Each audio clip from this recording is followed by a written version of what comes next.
and Jack here coming at you from the T-Boy Studio. On our weekly show, The Best Idea Yet, we go deep on the most popular products of all time. And we recently did a whole story on the most important product of this moment, Peeps. Because odds are, statistically speaking, this is the one weekend of the year you're indulging in Peeps yellow marshmallow candies. We're looking at you. Now, since stock markets are closed today for Good Friday, Jack and I whipped up a treat for you. Literally. We're dropping the entire episode that we just did on Peeps. And then, after you listen to this episode, make sure to go to the show page of The Best Idea Yet to get new episodes every week. So follow The Best Idea Yet. In the meantime, here is the untold wild origin of Peeps.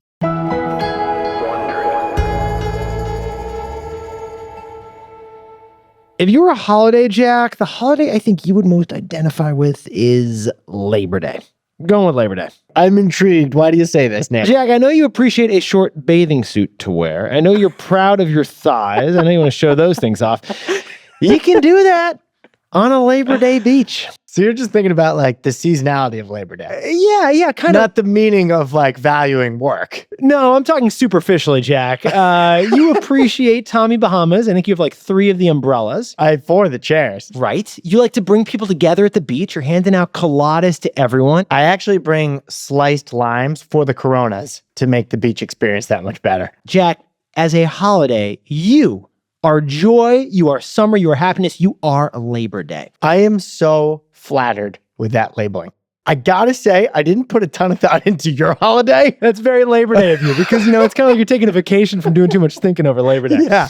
All right. What holiday do you identify with? Thanksgiving Eve. I really like to associate with Thanksgiving Eve. Does that mean you like going out to the bars until midnight with all your high school buddies? Well, anticipation is often more fun than the event. And with Thanksgiving, it really is about getting people together before you have to do the real Thanksgiving, right? So, Jack, I identify most with Thanksgiving Eve. You identify most with Labor Day. But it's not just people who associate with holidays. If you think about it, there are products associated with very particular holiday events. I'm thinking of one product in particular because we're talking in this episode about a candy most often associated with Easter. Yes. Or the microwave. We're talking about Peeps.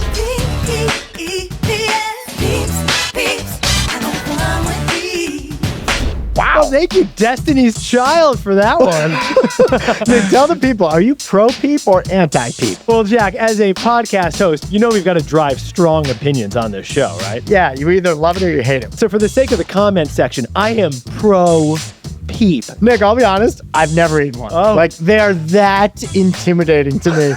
Peeps are a surprisingly polarizing product. Not just around the way they taste, but around who invented them in the first place. There is a mystery at the heart of this squishy marshmallow story, because the heart of this whodunit lies in the secret back room of a candy company in Pennsylvania, Dutch country. Secret back room sounds a little ominous, but don't worry, it's not hiding anything sinister. It is the source of the original hand-sculpted marshmallow chicks, complete with tiny wings and sugar coating. These chicks were so elegant, they took 27 hours to create a single batch. But Jack, 27 isn't the number that caught our eye, is it? The number that grabbed our attention is 1.5 billion. That's the number of Peeps eaten worldwide just on Easter. Every brand is competing to grab your attention during Christmas and Thanksgiving. But for Easter, you got Peeps, you got Cadbury's, and that is it. This is a story about how Peeps transformed a simple family business into one of the largest manufacturers of marshmallows in the world. And how a product people love to hate is the ultimate case study in collabs, pairing with surprises like Oreo, Dr. Pepper, and Katy Perry. All right, let's crack this sticky story open, Nick. You're going to need a dentist after this one, because Peeps is the best idea yet. From Wondery and T-Boy, I'm Nick Martell. And I'm Jack Kramer. And this is the best idea yet, the untold origin stories of the products you're obsessed with. And the bold risk takers who made them go viral. I got that feeling again. Something familiar but new. We got it coming to you. I got that feeling again. They changed the game in one move. Here's how they broke all the rules.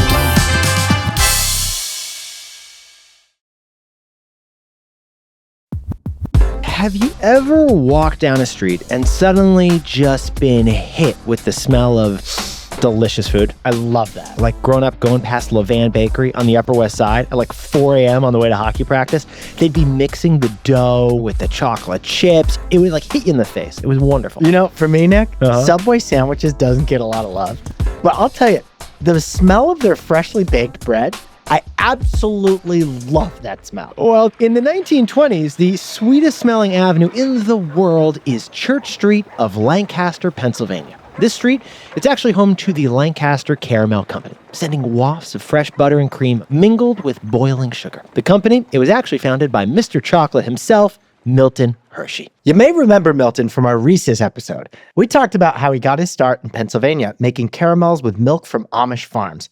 That's because Lancaster is smack in the middle of Pennsylvania Dutch country. The Pennsylvania Dutch, by the way, Shouldn't be called Dutch at all. no, because they are actually ethnic Germans who have settled in Lancaster County for over 200 years. But whatever you call them, their neighbors are now big candy makers like Milton Hershey. But the Hershey's factory isn't the only candy game in town. There's another caramel company on the very same street as Hershey's, the Rodda Candy Company. And right now, Rodda is in the fight of their lives. The Rodda Candy Company was founded by Roscoe Rodda, born in Michigan, the son of a copper miner. Now, miners aren't exactly known for their longevity. It's a dangerous line of work, crushing rocks underground. So Roscoe, he chooses a profession that seems a little less grueling, making candy above ground. Roscoe apprentices with some chocolatiers in Detroit, but he's successful enough that eventually he migrates east and starts his own sweets business on Church Street, right in Lancaster. But early on, he finds himself number 2 to the big guy in town, Hershey. After all, there's successful, and then there's I named a town after myself successful. Hershey, Pennsylvania, still a thing today. So instead, Roscoe decides to make a different play. If Roscoe can't dethrone Hershey as the king of chocolate, maybe instead he can be the Earl of Easter. Now, we mentioned the Pennsylvania Dutch earlier, living nearby these candy companies. These folks are very observant Christians. For them, the highest holy day isn't Christmas, it's Easter. Yeah, they're like Santa who? Well, Roscoe Rodda looks at the community around him as potential customers and smells an opportunity to corner a specific market. Candy makers, including Roscoe, they've actually been making Easter candies for years. But Roscoe decides to lean way into the Easter holiday. He wants to tailor his products not just to Christians, but specifically his German-descended Easter-loving Christian neighbors. Roscoe actually starts crafting candies shaped like Germanic Easter symbols, ones that evoke spring, renewal, rebirth from the old country. Bunnies, eggs, and chicks. Turns out we can actually thank German immigrants for the Easter Bunny's existence. It's part of a German legend about a hare called the Osterhase who lays colored eggs in the grass. As for the boiling and decorating of eggs for the springtime, that tradition predates Christianity itself. Egg painting was originally a pagan tradition around the spring equinox. So these traditions are millennia old, and they've been merged between paganism and Christianity to create the Easter Bunny in 19th century central Pennsylvania. So if you're wondering what Easter eggs had to do with Jesus, you're right to think nothing. But hang on here. There's a tradition that goes back even further than the pagans. 2 words, marshmallow. Marshmallow is a real plant that grows in salt marshes and on riverbanks. Ancient Egyptians would use the sap from its roots to make candy and to soothe sore throats. Basically, this herb was the OG Ricola. And this same extract was used centuries later in France to make candy. The very first marshmallow candy, as we know it, in the mid-1800s. But by the early 1900s, candy makers have mostly phased out the plant itself, and instead they're using its flavor just as inspiration. The days of marshmallow being made of marshmallow are sadly over. So when Roscoe Rodda starts stepping up his Easter candy production, he's not wading through the wetlands in his high boots to forage for this mallow root. Instead, he's making marshmallow eggs of sugar, gelatin, and chemical flavoring.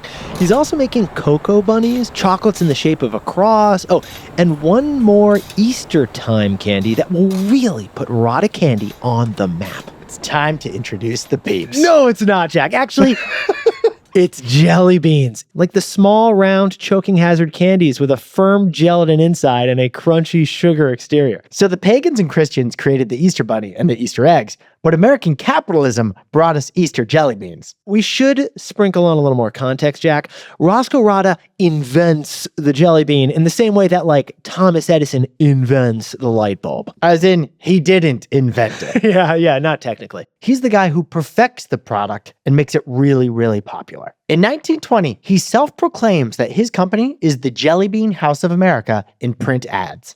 I'm looking at one of these early pictures of jelly beans, and they definitely do look like little candy beans. Or if you squint, like really small eggs, kind of perfect for Easter. And Rodda, the foremost Easter marketer, starts calling them jelly eggs. Jelly eggs. You know, for Easter. Basically, this is a hyper-specialized seasonality strategy. He's targeting this highly niche German-descended Easter-loving Christians of Western Pennsylvania because he wants to get strong engagement from one community. He prefers that to mediocre engagement from many communities. Right. So Roscoe Rodda is putting all his jelly eggs into one Easter basket. Let Hershey have all the other holidays. Easter will belong to Rodda. This is a risky move for reasons we're going to talk about in a bit, but in Rodda's case, it works. Jelly beans put Rodda on the map in a big way. This is a unique killer product with all the markers of a classic.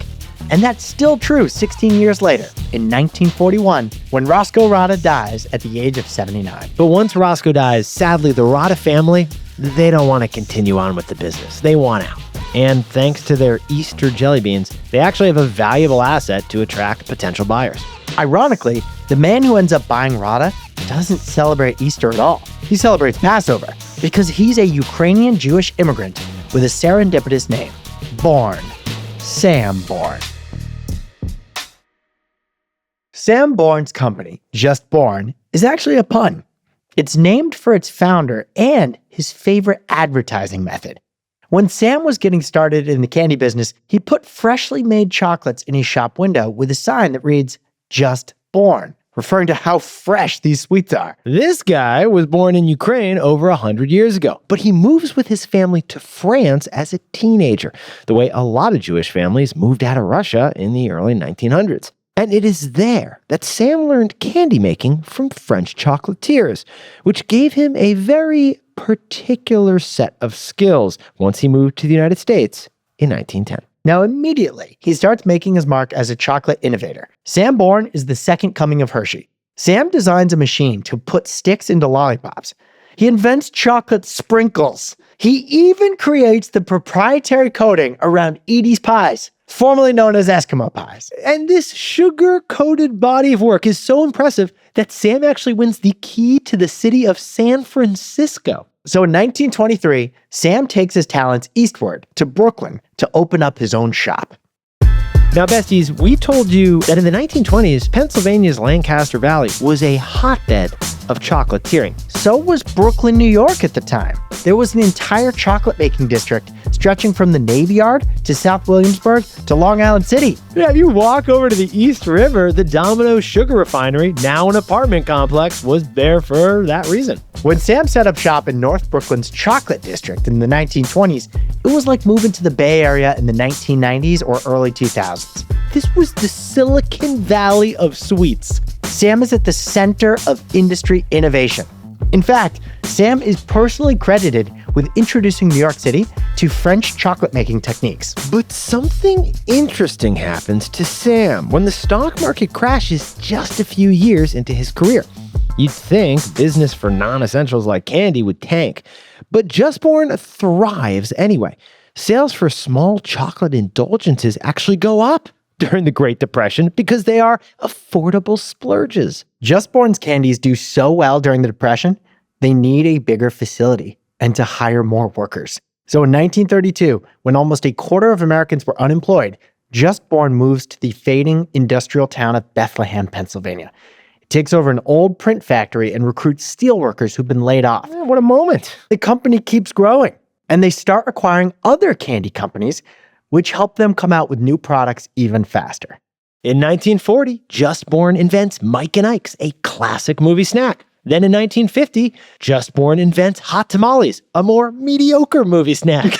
They're kind of like Tabasco-flavored Tootsie Rolls. I've never tasted a hot tamale because I don't get it. Why would I want something that's sugary and spicy? You'll be fine. Now, hot tamales are actually the invention of Sam Bourne's son, Bob Bourne. More on him in a minute. Just know that when it's time to look for Just Born's next acquisition, it's Bob who leads the charge. All the way to the doorstep of Rodda Candy Company in nearby Lancaster, Pennsylvania. Remember, Roscoe Rodda, he passed away, and his family, they want to sell the entire business. And Rodda's headquarters, it's just over 75 miles away from Just Born's factory in Bethlehem, so it's kind of the perfect choice. A complementary confectionery fit. So Just Born just buys them. But this sale is going to lead to an unbelievable secret backroom discovery that will change the face of candy forever and introduce the world to the first ever little marshmallow chick.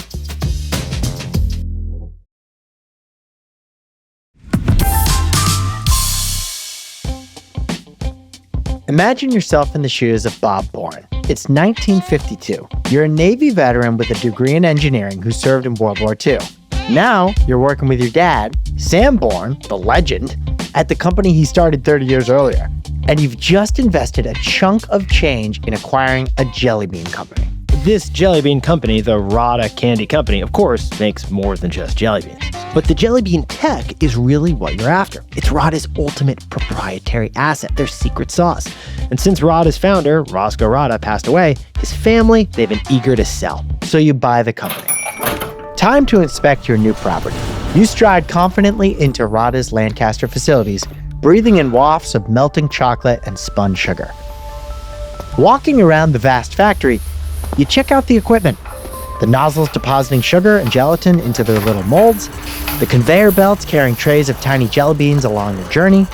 The machinery clanks and whirs, but you don't hear any gears grinding. Everything seems clean and up to code. But then you notice a door toward the back of the warehouse space. What is behind that door, you wonder?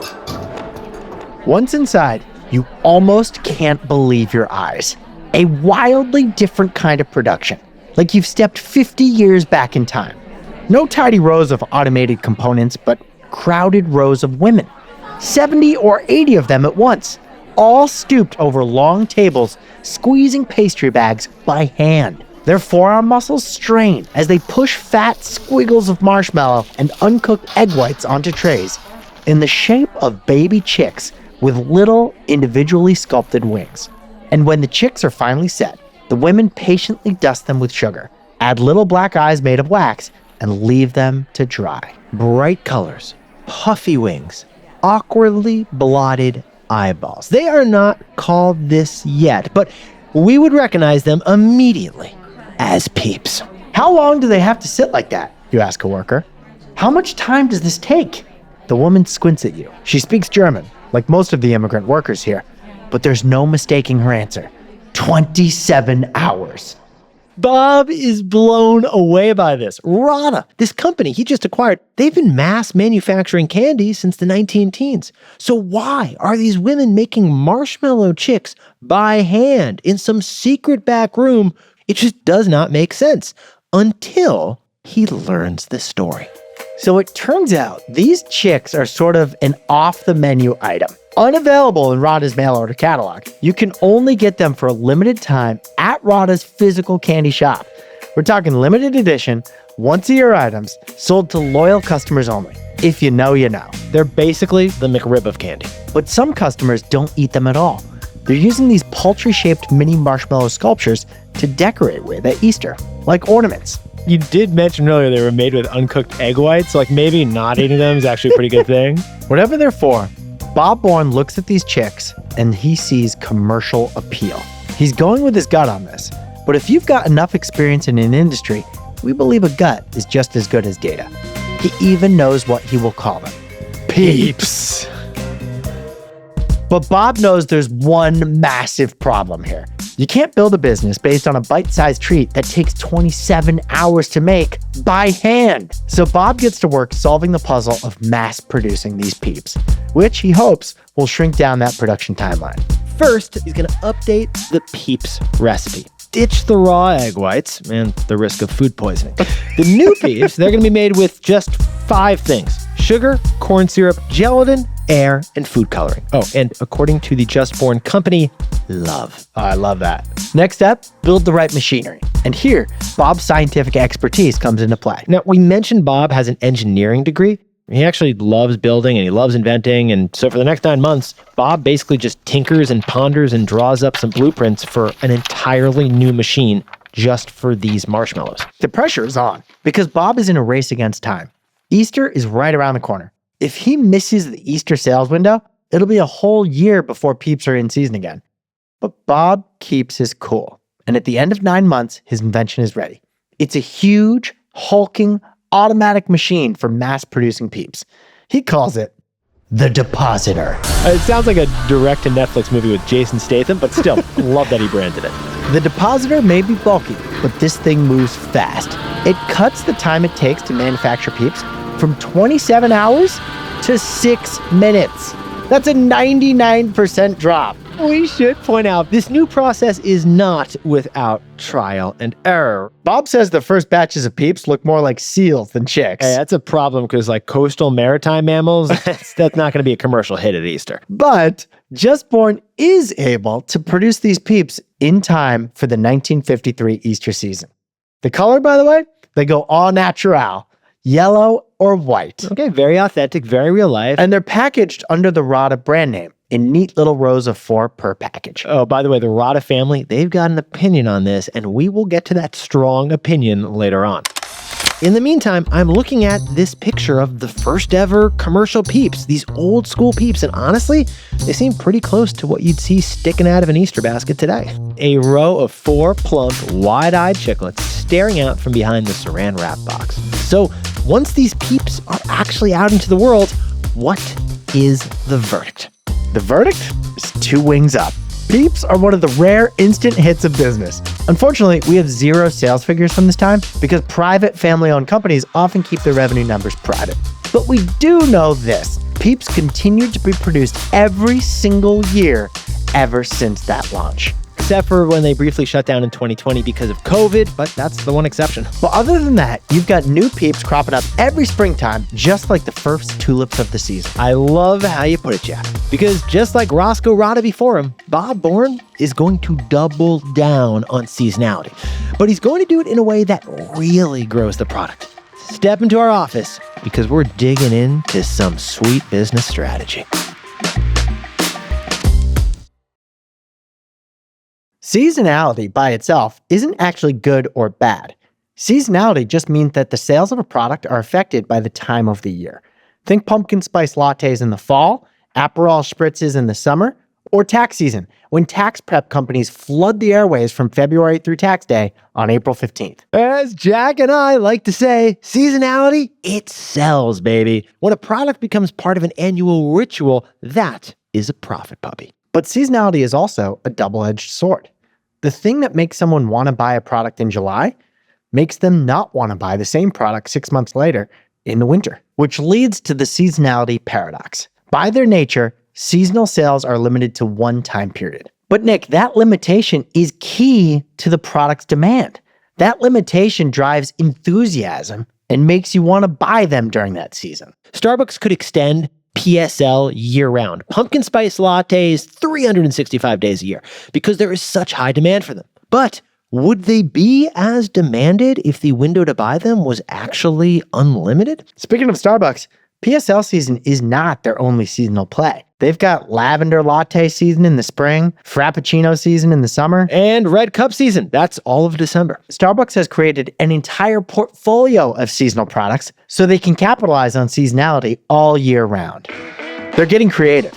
And getting creative is exactly what Bob Bourne is going to do with Peeps.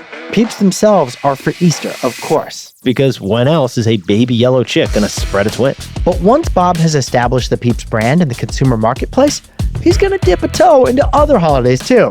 By the 1960s, he has launched festive marshmallow shapes like Christmas trees, Valentine's hearts, Halloween pumpkins, and Okay, I don't know what these are. Okay, I don't know how our team found these, but our researchers found a picture of a product called a witchmallow, and they kind of look like Halloween bears that will haunt you. They look like bears dressed up as ghosts for Halloween. Yeah, they're concerning, but this is a real Halloween peep. It's kind of like a bat. Now, for Just Born, nothing, including these witchmallows, finds success as fast as the classic Easter peep did.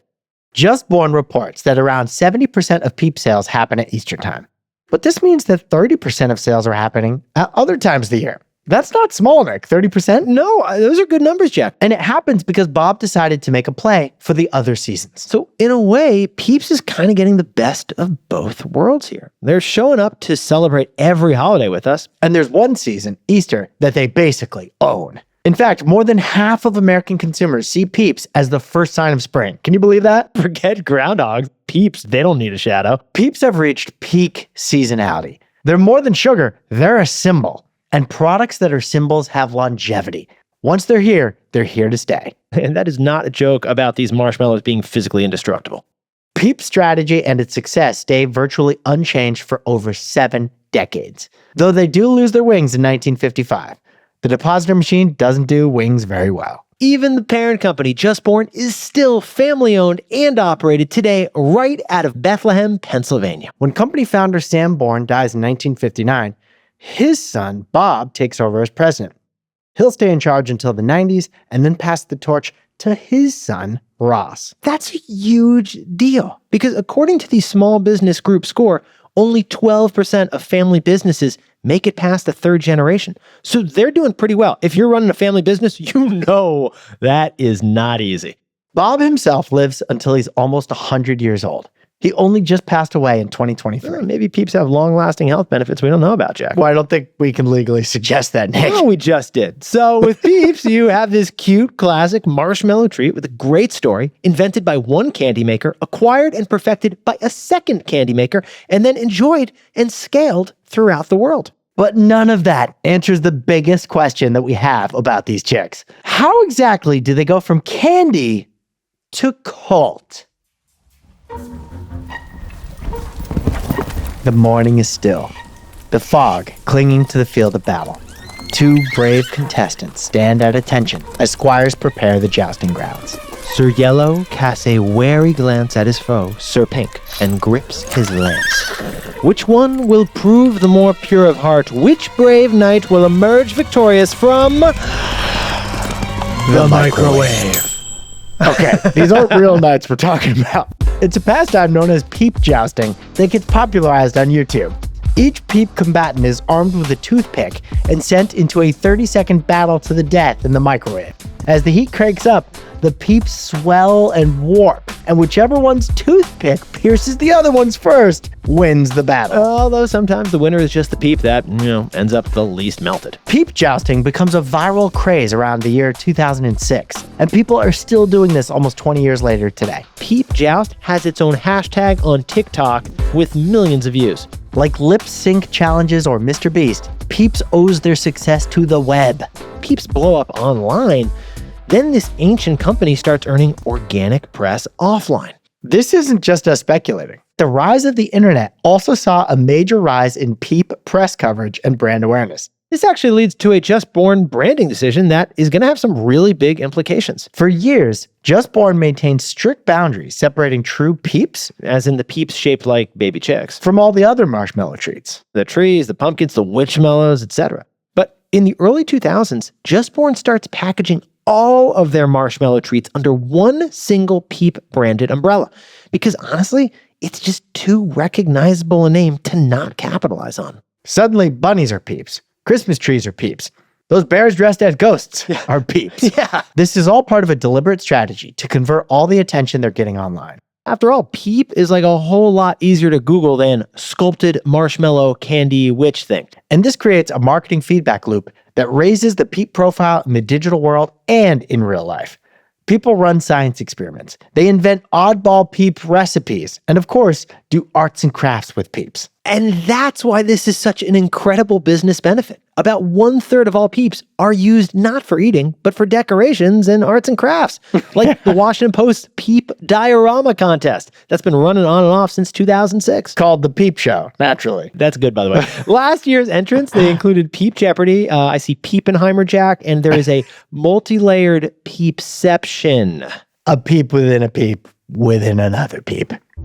This marshmallow art, it really brings us full circle. It brings us back to when Rodda Candy Company's handmade Peeps were used as Easter decorations for show, not food. Well, I'm glad you brought that up, Jack, because it brings us to an interesting wrinkle in the entire story.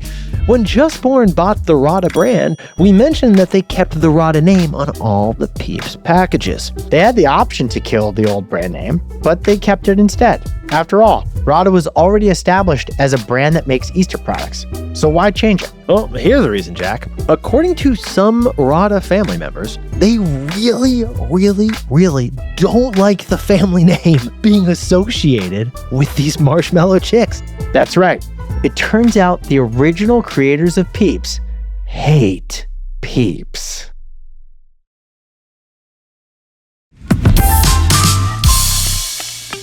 It's 2012, and a blogger named Roberta Kyle hits publish on a pleasant little article about Peeps. It wouldn't be Easter without Peeps, she writes, and turns in 700 words about Peeps' history, the Just Born Company, their weirdly squishy texture. She even includes a recipe for Smeeps, which are s'mores but with Peeps instead of regular marshmallows. Sounds lovely. But then Roberta starts going through the reader comments, and her stomach drops. One of Roscoe Rodda's own grandchildren has read her piece. And Nick, you want to read what Roscoe's granddaughter writes here?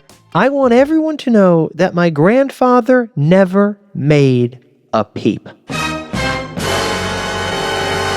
Naturally, Roberta is confused. I mean, I'm confused, Jack. Like, what about that whole mysterious back room you built up at the Rodda factory? Okay, technically, Roscoe himself had passed away years before Bob Bourne opened the door to that back room. So maybe the Peeps were started by someone else at the company after his death. All right, Jack, that's a perfectly reasonable explanation, except that Roscoe's granddaughter isn't done spilling the jelly beans yet, is she, man? No, she isn't. A couple days later, she writes into a different blog. This woman has a lot of time on her hands. Yeah. This blog is a New Hampshire history site called Cow Hampshire. Great name. And she describes how excited she had been as a little girl to see a box of Peeps with her family's name on it. That is, until her father, one of Roscoe Rodda's sons, saw the package and fumed. My father never made that quality of candy. This is the mystery we teased at the top of the show, the one that got us intrigued to pursue the true Peeps creator in the first place. A lot of times in business, we hear about someone who wants credit for their achievement but doesn't get it. Yeah. But this is the opposite.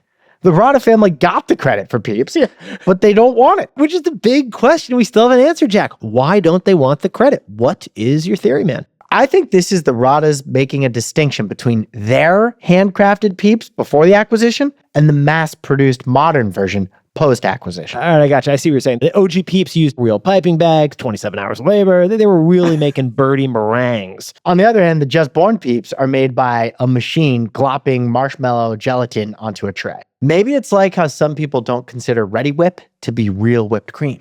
The Rodda family were purists when it came to Peeps. They think these mass-produced versions aren't worthy of the Rodda name. Well, Jack, that actually gets at the true secret ingredient to Peeps' viral fame. They're inherently controversial. I mean, think about this. Peeps basically have zero nutritional value. Yeah, one serving of 5 chicks weighs 42 grams, but 34 grams is just sugar. And 71% of a Peeps content is added sugar. Nick, you can't call it added sugar when it's 71%. That's not added. That is the product. Also, they do have a divisive texture and flavor, like squishy but crunchy. You don't get that in the natural world. Crunchy, Nick? Dude, I think you should check the expiration date on the pack of Peeps you just ate. Well, apparently, Jack, some people like them slightly stale. A Peeps survey supports my point that 12% of fans prefer their chicks aged like a fine Pinot. I think it's more like aged like a fine Skittles pack. Don't peep shame me on the show about Peeps, Jack, all right? This is exactly the kind of low stakes but passionate debate that drives the social media era. Like we say, Jack, on social media, the comments are the content. You know, this kind of feels like our theory about embracing the one-star review. Yeah, Jack, we said that in one of our early episodes. The only reviews that you want are 5-star or 1-star. The most viral products of all time, they don't have lukewarm reviews in the middle. They're causing extreme reactions. Peeps are like Kendrick Lamar. They thrive on controversy. Fans buy them because they love them. Haters buy them to nuke them and then post the video on their YouTube channel. When is the first Peeps diss track coming out, Nick? Oh, and the folks over at Peeps, they know this. You might even say that they've been provoking these reaction videos the whole time. And they're driving that unpaid media PR with one particular strategy: collabs. Peeps' 21st century strategy is all about provocative pairings. We're talking Kellogg's Peeps cereal, Peeps gummies, Peeps and Pepsi, Peeps and Oreo. Disturbing combos. Really, honestly, chaos marketing here. They're aiming for things that are so far away on the spectrum that there's just an element of surprise, like Peeps and Crocs, Peeps and Funko, Sally Hansen, ColourPop, Build-A-Bear and Peeps. Collabs with brands you cannot bite into, Jack. They've made sandals with Katy Perry. And they've even got to deal with dental care brands like Orajel and Spinbrush because Peeps does drive new sales for Orajel. Well, by the end of this podcast, I'm going to have my first cavity, Jack, so that makes sense too. A lot of these collabs are limited time offers, which are a great way to drive conversation and sales. But you could also argue that they are clickbait collabs because they bait a reaction, don't they? And that's part of a whole new strategy of chaos marketing that we're seeing to generate attention in the attention economy. Like Peeps themselves, the collabs are designed to maximize that 5-star, 1-star effect to attract attention, start a conversation, and drive traffic. Whatever reason people are buying Peeps, the collab strategy seems to be working. According to a director of marketing at Just Born, the Peeps licensing program generated $100 million in U.S. retail sales in the spring of 2022 alone. These sales all happened in the springtime Easter season within a span of just 10 to 12 weeks. The Peeps stand for something. It's a springtime candy, and spring, it's all about rebirth. Okay, Mr. Day Before Thanksgiving. Now that you've heard the story of Peeps, what's your takeaway? Find your Super Bowl. Super Bowl Sunday is the biggest day of the year by far for chicken wings. In the United States alone, we'll consume close to 1.5 billion wings on that day. Basically, the Super Bowl is Black Friday for Buffalo Wild Wings.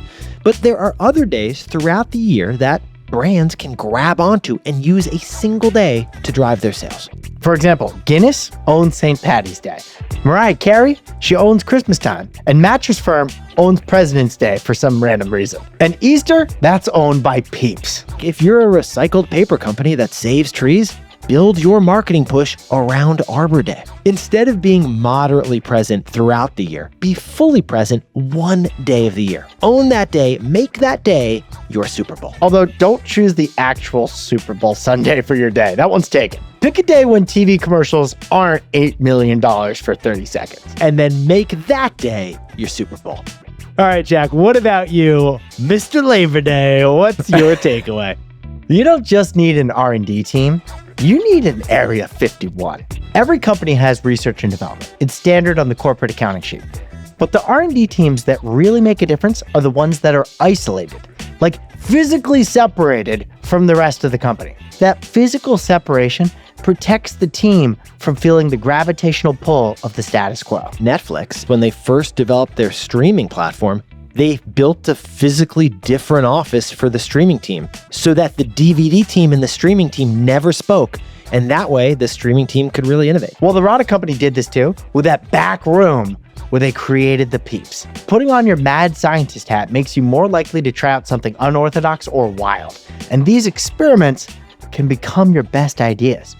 Your R&D team needs freedom, so give them their Area 51. Even if that innovation becomes a product that's 130% sugar. All right, Nick, before we go, it's time for our favorite part of the show, the best facts yet. Best facts yet. These are the hero stats, the facts, the surprises we discovered in our research, but we just couldn't fit into the story. Jack, kick them off. What do we got, man? In 2017, competitive eater Matt Stoney set a new world record by eating, get this, 255 Peeps in just 5 minutes. Again, we're not doctors, but 255 Peeps is almost 4 pounds of pure sugar. Although, Jack, we should point out that Peeps are planet friendly. Their factory in Bethlehem has a 98% recycling rate and is landfill free. So arguably the most sustainable factory of any product or company we've covered on this show. Love that. And nothing goes to waste in the Peeps production process. Not even the sugar. The sugar crystals left on the conveyor belt after dusting the marshmallows are recovered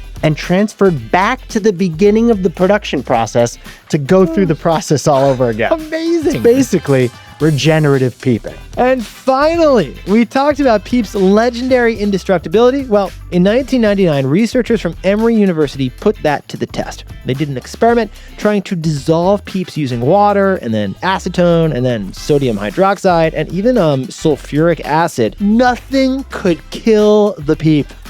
Actually, something could kill the Peep. It was finally phenol, a chemical that breaks down proteins that was able to vanquish the mighty Peeps. Only their waxy eyes survived. And because they'll outlive us all, Peeps are the best idea yet.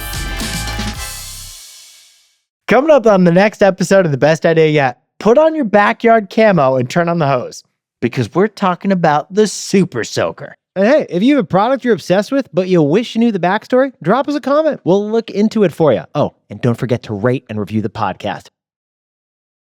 Yetis, you look fantastic over there. Nick and Jack back here at the T-Boy Studio with you, and that was a sample of our weekly show, The Best Idea Yet. We've done like 30 episodes so far. Unreal, Jack. McDonald's Happy Meal, Oregon Trail, Costco's Kirkland brand. The Jeep, the Jacuzzi, Birkenstocks, Nintendo, the iPhone. We've done so many of these. So tap the link that we put in this episode description so you can follow that show and listen every single week. Because we have some legendary episodes coming at you very soon. So Nick and I will see you here on Monday for our usual T-Boy show. Celebrate the wins.